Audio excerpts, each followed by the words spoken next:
पाणी द्या असं नाव देत उबाटानं संभाजीनगरमध्ये आंदोलन केलंय। उबाटा शिवसेनेकडून महिनाभर हे आंदोलन केलं जाणार आहे। हे आंदोलन शहराला मुबलक पाणी द्या या मागणीसाठी आहे।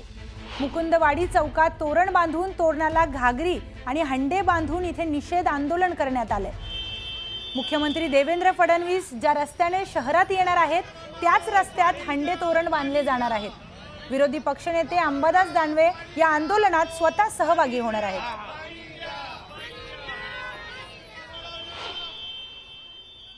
सरकार आहे त्यांनी निवडून येण्याच्या आधी म्हणे आम्ही आमचं सरकार आलं तर आम्ही 3 महिन्यामध्ये दररोज पाणी देऊ म्हणे। आणि 2022 मध्ये त्यांनीच आपलं उद्धव साहेबांचं सरकार होतं त्यावेळेस त्यांनी आंदोलन केलं होतं।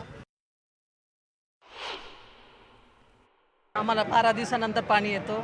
सगळे त्रास आम्हाला वेळ देतात की काल येणारं पाणी अजून आलंच नाहीये। सगळे हंडे रिकामे, सगळे गोरगरीब लोक भारतनगर, गजाननगर, हनुमाननगर सगळेजण नुसतं तरसलेले आहेत पाण्यासाठी। आणि सरकार म्हणले की आम्हाला 2014 येऊन आम्ही पाणी देऊ, सगळं करू। 2 दिवस 1.5 दिवस आपल्या काळामध्ये, खैरे साहेबांच्या काळामध्ये, उद्धव साहेबांच्या काळामध्ये भरपूर पाणी द्यायचे 1 दिवस आड आपल्याला।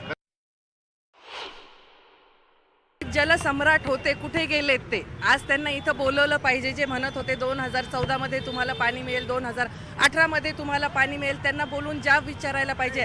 आमच्याकडे नळ कनेक्शन आहेत, भांडे आहेत सगळे, पण आमच्याकडे पाणीच नाही।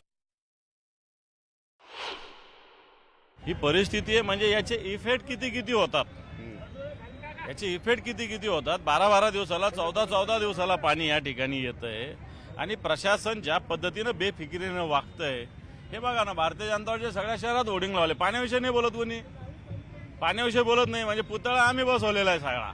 पण भाजपकडे घेऊ द्या, पण मला असं वाटतं पाणी प्रश्न महत्वाचा आहे। मला असं वाटतं या नवरदेवाची भूमिका, एक माऊलीशी तो लग्न करणार आहे, मला वाटतं पाणी नसल्यामुळे ती पण जरा लवकर येत नसेल बरं। आता काही लोकांना सवय असतं, 2.5 वर्ष मुख्यमंत्री पदावर होते उद्धवजी, तेव्हा काहीच केलं नाही। तेव्हा कधी त्या ठिकाणी संभाजीनगरचं दर्शन घेतलं नाही। संभाजीनगरच्या पिण्याच्या पाण्याची एक बैठक मुख्यमंत्री म्हणून त्यांनी कधी घेतली नाही। त्यांनी कधी उद्धव ठाकरेंनी संभाजीनगरच्या पिण्याच्या पाण्याबद्दल त्यांच्या भाषणात कधी एक शब्दाने सुद्धा उच्चार केला नाही।